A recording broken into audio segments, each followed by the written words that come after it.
asalaamaaleykum mbokk internet yi Senfootball TV nuyu naa leen bu baax seex leen di am mbégte saa su ne dafa leen di yow te dañuy jël benn réaction Ndiol mi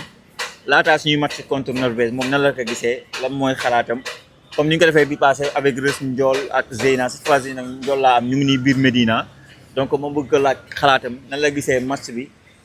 Sénégal Norvège est-ce que am na confiance est-ce que jàpp na ne mën nañ dóor lii di Norvège mu wax ñu xalaatam ñu bàyyi ko mu nuyoo wax ñu xalaatam si boobu le match Ndiol ay ci ñu dem. Mohamed maa ngi lay ziar naka affaire yi depuis jàmm maa ngi lay ziar di ziar seen internautes yëpp waaw di wax ni ça fait un plaisir ñu waxtaanee xam mooy football xëy dañoo jógee ci défaite bu amer jëm ci match capital contre la Norvège lundi incha allah avant tout di ñaan di wax l'union sacrée de l'équipe nationale du Sénégal yàlla nañu yàlla may ndam ci jongante boobu quoi parce que instant yi soxla nañ ko dañoo jógee ci défaite il faudra gagner impérativement pour sortir la tête de l'eau quoi voilà c'est ça. mais huit victoires yi nga xamante ne donc Norvège am na ko gëj am défaite. jàpp Italie dootu aller-retour loolu tiitam la pour match bi. kan ci. Norvège. 8 victoire lañu tegle. ma amical yoon ñu match nul ak Maroc contre Irak ñu gagné gëj nañoo am défaite yàgg na jàpp Italie dootu aller-retour loolu tiitam la. bon man tiitalu ma de xam na laa gëm Mohamed parce que man dafa am benn idéologie bu may demee boo gisee à chaque fois may alerte man dama gëm ni c'est la coupe du monde équipe bu dem coupe du monde tu as des arguments à faire valoir pour man équipe bu dem coupe du monde doo cuune parce que coupe du monde da ngay yeewu benn jour rek Mohamed wala ñu xool équipe bi mu neex ñu il s'appelle telle équipe ñu yóbbu ko da ngay jaar ci ay qualification da ngay jaar ci ay barrage yu métti donc ku dem foofu rek am nga loo wane lu la yóbbu foofu moo tax man ba ci Irak bi gars yi man xeeb ma benn équipe il faut aborder les matchs chaque match prendre match booy jouer nga mel ni Brésil ngay jouer wala France wala nga élever le niveau de jeu parce que tamit saa yi c'est la coupe du monde c'est le haut niveau c'est 11 joueurs contre 11 joueurs sur un rectangle vert amul équipe bu ndaw maa ngi dégg gars yi naan ay ñoo mën Norvège ak yooyu équipe mënoo ko tant que dóoroo ko un match de football n'est jamais gagné d'avance ça va se jouer sur le terrain. loolu laay bañ a dégg ay premier mi-temps mooy football match de football 90 minutes lay durer boo defee premier mi-temps bu baax deuxième mi-temps bu bon affaire ba qu'est-ce que ça ban importance la il faut faire 90 minutes bu baax parce que au niveau loolu la mën nga def 45 minutes bu baax ngay wax yow 90 minutes bu baax 45 minutes bu baax ngay wax mën nga def 89 minutes yu baax dernière minute bi nga def ci benn faille rek laa wax ñu punir la c'est le haut niveau. mais si on répète 90 minutes le premier mi-temps en 90 minutes on a des chances de gagner la Norvège. 80 premier mi-temps man. premier mi-temps bi de contre à la France bu ko defee en 90 minutes. waaw je pense qu'on peut gagner wala yow bu ñu am na lu ñu war a mën a améliorer si boobu la match. dañoo war a améliorer lépp 45 minutes Sénégal yoo xam baaxul parce que 45 minutes yooyu ci la Ismaïla Sarr am occasion France raté ko ci la Jackson am occasion raté ko maanaam 45 minutes yooyu da ngaa tenir tête France 45 minutes yooyu da ngaa nul ak France match bi équilibré loolu rek moo fam même 45 minutes yoo xam ne dafa baax parce que 45 minutes raté nga ci doo occasion France kon 45 minutes mënoo koo jàpp certes 45 minutes yooyu équilibré yoo xam ne France dominé wu la mais 45 minutes dafa il faut nga xam ne tu as raté 2 occasions France kon bala maa doon gëm 45 premières minutes def baax na mooy Jackson dugaloon bal boobu wala boog le bureau Ismaïla. donc Ndiol ba tey dañuy continuer. waaw dañuy continuer nag dañuy wax yow équipe bii nii. bi nga xamante ne mooy Norvège. waaw tey bu fekkoon am na loo gis ne Pape Thiaw war na ko changer pour match boobu. waaw lan nga may wax. tout changer Mohamed il faut tout changer Mohamed le match contre la France gars yi nga naan ay 45 minutes ak deuxième mi-temps man boobu ku ne dama lay nangul sa angle de vision c'est un match à oublier match boo xëyee dañ la dóor 3 buts à 1 lan nga fay jàpp. amul ay points positifs yoo mën a jàpp bàyyi du ma fàtte naa match boobu mooy wax ji mooy nañ concentré wu ci Norvège xool nan la ñu gagné Norvège parce que am nañ ay argument yu dóor Norvège Mohamed Sénégal mën na dóor Norvège ba mu tëdd mais wax ji mooy lépp mi ngi ci loxoy Pape Thiaw la clé du match contre le Norvège se trouve entre les mains de Pape Thiaw na jël ay responsabilités parce que 26 joueurs la yóbbu dans ces 26 joueurs xam nañ ko pare ak ku parewul te gis nga France lenn la gagné boo gisee depuis le début mënu ma nangu France moo ñu gagné certes nag ku la gagné moo la mën dal dama nangu ni gagné wuñ boo xoolee 45 premières minutes yooyu ngeen di wax da nga tenir tête France kon mënu la kon ça veut dire si tu étais prêt physiquement bu match bi jeex bu Sénégal gagné wu France bi la doon dëgg loolu dëgg léegi c'est ça parce que coupe du monde tamit compétition la maanaam xam nga non maanaam coupe du monde Mohamed match de haut niveau la tous les détails comptent na ma gars yi di déglu ngir yàlla tous les détails comptent li lay wane tous les détails comptent les erreurs ça paye casse Alan wax naa ko Alan il est 10 fois plus dangereux que Kylian Mbappé Mbappé techniquement Mbappé moo ko gën a gaaw cay appel maanaam ñaari profil yu différent la mais bu dee profil attaquant typique ci Alan nga koy gis maanaam Mbappé xam nga Mbappé mën na dugal mën na def appel xam nay camp efficace na mais du mbëkk Alan nag mbëkk ak wéq ak Alan moom fu ma bal bi mën a dal ci moom pour dugal dina ko def te seetaa nga ko Angleterre tempérament bi gën a rythme bi gën a métti ay ñoom Saliba maanaam première ba 90e minute Alan yow yaa ko war a marqué de bañ koo may jàmm de mais moom sax du la may jàmm te c'est un poison c'est un renard de surface mais yaakaar nga ne Koulibaly wala Niakhaté mën nañu ko continuer mën nañu ko tudd Koulibaly bi jógee si blessure. waaw deuxième mi-temps mu dalul xel Pape Thiaw mën na ko tegaat ak Niakhaté est-ce que mën nañu téye kii en tout cas téye Haaland du téye ko 45 minutes yaakaar ne yaaree gaynde de da nga koy téye 90 minutes même temps additionnel mën na dugal parce que ce sont des joueurs de classe mondiale gis nga troisième bi yu Mbappé bi loolu cu ne du ko dugal loolu joueur bu ndaw du ko dugal ce sont des joueurs de classe mondiale en une erreur ils vont te punir moo tax gars yi naan ay match contre Norvège billaahi mënuñu Norvège mënoo leen Norvège mooy mënuñu Norvège 3 derniers matchs nga joué ma boole ci match amicaux yi ak match bii au Sénégal amul victoire dóoroo Arabie Saoudite dóoroo Amérique dóoroo ki nga xam ne moom mooy France 3 derniers matchs Sénégal amul victoire léegi nag mën nañoo dóor Norvège mais tant que dóoroo Norvège gagné mënagoo ko un match de football se joue un match de football n'est jamais gagné d'avance équipe boo ko amee boo ko dóoree pay ni ko maa la mën mais dóoroo ko équipe naa maa ko mën quel du match bi lan lay doon efficacité bi non avant physique il faudra défensivement ñu taxaw il faudra être discipliné la mooy nekk la clé du match xam importance match ba pare un xam match ban enjeu la muy loolu xam la joueur yi muyee la mayo mais avant tout cela il faut que Pape Thiaw jëlee photo nee naa la clé bi dëgg-dëgg mi ngi ci loxoy Pape Thiaw parce que Pape Thiaw il faut mu def li muy def leneen les joueurs yi montale muy lan Pape Thiaw choisir les hommes qu'il faut à la place qu'il faut affaire de cadre ak affaire yooyu noonu ay xale la ak ay 18 ans man je suis pas dans ça Ibrahima Mbaye Baara Sapoko bu ñu mérito titulaire nañ titulaire Sadio Mané bu ci nekkee baax na bu ci nekkul à la 60e bu waree génn na génn waxuma ne bu mu génn na génn de mais bu fekkee nekku ci comme contre la France nga xam ne Sadio Mané sonn na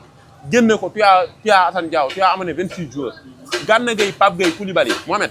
ba keroog quart de finale wala 8e de finale wala 16e de finale je sais pas il leur faut 40 matchs yoo 4 matchs yoo xam ne da nga leen di ménager maanaam contre Norvège mën nañ ñëwaat mais 45 50e minute dañuy génn dugg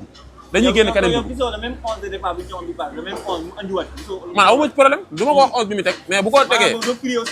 non dama ci xam naa ne moom lay def mais bu leen tegee tamit na xam ne ñii pareeguñ pour jouer 90 minutes moomee démb dama seetaan Lamine Yamal ñu ni ko ñu koy wax ci bosa xam nga Lamine Yamal 1 mois kese la blessé te pourtant xale la kon li valable ci say joueurs ci moom la war a gën a valable parce que moom xale la ci 1 mois la toog Koulibaly 3 mois la toog pourtant Lamine Yamal démb bi ko gars yi waxee dañu ko est-ce que mën nga subay mu ni waxtaan na ma coach bi ni ko mënuguma jouer 90 minutes kon kooku il est conscient des exigences du haut niveau il ne veut pas jouer de sa carrière mais te pourtant il ne veut pas pénaliser son équipe léegi Koulibaly yow foo ko xalaat loo ay Gana Gueye ñoom ñu toog temps bi nga xëy Lamine Yamal bi nga xëy 1 mois kese la toog fubalul Lamine Yamal moom bu demee ba conscient que ne mënagul fubal 90 minutes te pourtant dugg na keroog kon loolu koy say dóor ay Koulibaly waxaale waru leen waxaale Pape Thiaw bu mu dof man bu ko neexee na leen andiwaat parce que Koulibaly ak Gana Pape Gueye Sadio Mané ñoom ñooy noyau équipe bi pour man ñooy colonne vertébrale bi te t'as besoin nga leen di dugal nànk ba boo demee dans les phases d'élimination directe ba leen compétition tu auras besoin d'eux mais boo leen di dugal nànk dina football ay bout de match nànk au fur et à mesure nga yegg ay 8e de finale 16e de finale ñu nañ commencé ba retrouver seen top de leur forme mais pour cela il faut nga def leen nànk mais duñu yeewu benn jour ñaari jour nekk au top mënul nekk contre Norvège mën na leen indiwaat mais na xam ni mënaguñoo far 90 minutes mu teel leen a génn balaa équipe bi di sombre bu mu bàyyi bañ dugal ñu dugalaat ñu muy soog a réagir est-ce que mën naa ma la wax mais bu mën na indiwaat sax Koulibaly parce que am na expérience mën na la gérer mais jàppal ni Koulibaly Gana Gueye benn mi-temps lañ lay gérer faudra nga teel leen génne 3e match contre Irak tamit bu la yàlla dimbalee ñu gagné te yàlla nañ gagné nga indilaateen leen loolu bu ko dee en 16e de finale bu la neexee mën nañ jouer match entier parce que amaat nañ rythme yeewuwaat nañ amaat nañ lépp est-ce que mën naa ma lay wax il faut ngay ménager nànk mais jour mënul toog 3 mois 2 mois ñëw ci compétition de très haut niveau nga bëgg leen a football parce que ku ci football 60 minutes claqué na te ku ci craqué day bàyyi commencé laisser ay espace équipe bi commencé di sombre équipe bi commencé di dee équipe bi day dagg li ñuy wax équipe bi day dagg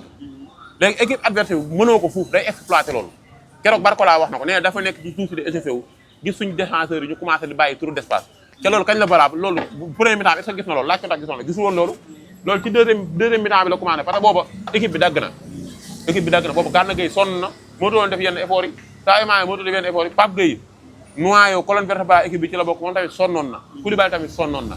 4 jours yu sonn boo ko amee ci équipe après équipe bi day noyé équipe bi day dagg loolu moom moo ñu rey loolu moo tax ñu doon bàyyi yenn espace donc yow ñu ngi si jeexatalu émission bi nag day dem si ñetti jeunes yu xamante ne gars yi ñu ngi leen réclamé. waaw ñii nee nañ dafa teel dugal jeunes yi ñii nee nañ c'est moment de teg parce que ñeneen yoo gis si gars yi di ko defee moo tax mu jiyee ñu ne waaye xam nga donc le président ñeneen ñi baax na jaar yi ñooñu loolu lay wax dafa teel wala teelul loolu. waaw Mohamed lii football au niveau lan mooy loolu Ibrahima Mbaye nii il a 18 ans lan moo tax gars yi teguñu ko ay dafa teel pourtant c'est un élément offensif le plus dangereux. Ibrahima Mbaye keroog en 10 minutes ce qu'il a fait Sadio Mané mi nga xam ne mooy suñu leader technique le meilleur joueur de l'histoire du Sénégal def ko en 80 minutes Ismaïla Sarr def ko en 80 minutes Jackson def ko en 80 minutes le haut niveau assez déguisant moom it ba pare ñii dañoo jàngal football ci ay këyit ay pression ay yooyu yëpp dañ leen cee teel a yar booy yi bu ñu jógee dañu xool li bal bi laaj ñu def ko. est-ce que barke alxuraan si j'étais Pape Thiaw parce que ñooñu dañu am motivation et dama ne xale boo ko tudd day am motivation il voudra montrer quelque chose day rey boppam te Bara Sapoko jour la boo xam ne foofu c'est la pièce qui manque au puzzle. xam nga ba léegi ñu ngi sorte élément bi war a compléter milieu terrain bi Gana Gueye ak Pape Gueye. pourtant cette pièce peut être Bara Sapoko on sait pas mais pour cela il faut nga may ko sens. Mohamed pour pouvoir di mën a jouer ak Maroc ci coupe du monde Bara Sapoko war na fa mën a jouer sinon boog jarul woon muy ñëw coupe du monde pour man coupe du monde joueur boo convoqué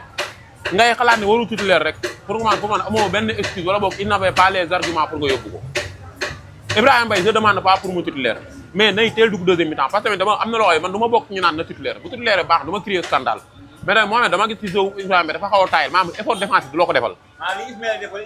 Non du ko def du marqué na gars yi bàyyi xel li ma nous l'aimons tous nag c'est notre jockey de luxe mais je préfère benn Iliman départ contre la Norvège sonal défenseurs yi parce que dañu la téye bal bu leen sonalee ba pare fekk défenseurs yi sonn nañ Ibrahima Mbaye bu duggee di soxla ay défense offensive yu bëri bu duggee mu doggali leen Assane Diao aussi tamit fu Ibrahima Mbaye di duggee Mohamed waru ko faa bàyyi. Pape Thiaw non na ko ci gars yi dugal c'est un très bon joueur dafay leen ni tey bu demoon Espagne day jouer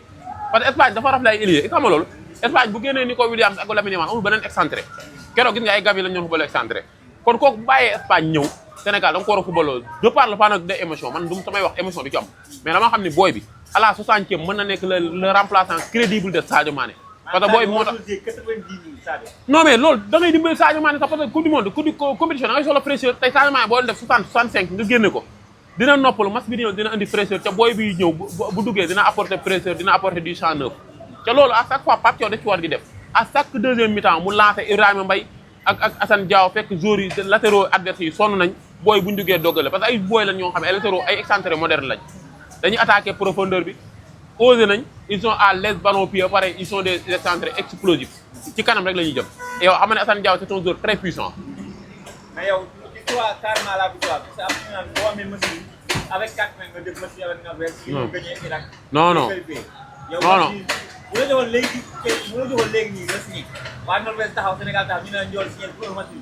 tu vas prendre le match bi ou tu vas dire yow. victoire rek ne ko ma ci yooyu man victoire laa gis de lan moo tax day match ni victoire nga am match ni saa man victoire laa gëm laa la nga amee nii. faudra gagner Mohamed pour rester dans la compétition maanaam instant yi 0 point nga am tu as besoin de 3 points pour sortir la tête de l'eau instant yi suñu bopp mi ngi ci biir ndox mi faudra gagner lan moo tax ay match ni mooy Sénégal bu demee bay calculer naa mënuma doon ne lu muy defati ci compétition bi pourtant damaa bëgg a jël coupe du monde yow da leen Norvège bokku ci favori coupe du monde boo demee bay am ay jàkkaarloog Norvège def ay points d'interrogation ça rentre à la maison man bokkuma gars Angle Vision faudra être exigeant avec les joueurs faudra être exigeant tu es les champions d'Afrique ay Côte d'Ivoire gis nga match Allemagne baa ngi nekk daw Côte d'Ivoire mi ngi nii moo mën a Allemagne Maroc gis nga il a regardé le Brésil dans les yeux Cap-Vert noonu RDC def ko contre Portugal yow nga nekk Sénégal di jàkkaarloog Norvège di seet par 4 semaines kon champion d'Afrique gi ñu lay ji ñëw nekkoo ko da ngaa war a défendre ce titre gis nga bis bu ñu deful campagne mondiale bu baax billaay suñu nekk champion d'Afrique te dinañ ko remettre en cause nañ exigeant ak joueurs yi football du diine Mohamed le football est fait de critique il faut être exigeant avec tes joueurs munooy am l'un des meilleurs joueurs du monde nga nekk fi di xalaat ay jënd ay machines calcul di teg il faut être exigeant comme ça les joueurs chaque jour va sortir le meilleur de lui man moo tax dama bokk gars yi Angle de Vision gars yi ba doon d'accord ak c'est de ça qu'il s'agit. donc loolu moo nekkoon vidéo Ndiol mi wax na ci saa def ko léegi ñu koy remercier bu baax a baax tàggatoo bi lan lay doon Ndiol. waaye santaan ñëpp di gërëmaan ñëpp di wax ni bon yàlla nañu yàlla futuraal ñu dem le plus loin possible dans cette coupe du monde ne nous fixons pas de limite football du diine gars yi y aura toujours des choses à améliorer yaa ngi dégg faudra être exigeant avec les joueurs parce que chaque joueur sort le meilleur de lui ay ngandi doxu joueur lañ yor li ci des mooy ñu booster leen ñoom aussi ñu mouiller le maillot xam ne 19 millions de Sénégalais sont derrière eux de grâce mouillez le maillot battez-vous comme des lions battez-vous comme des vrais champions d'Afrique comme des vrais champions d'Afrique en tout cas on sera toujours derrière vous inchallah jusqu'à la victoire finale.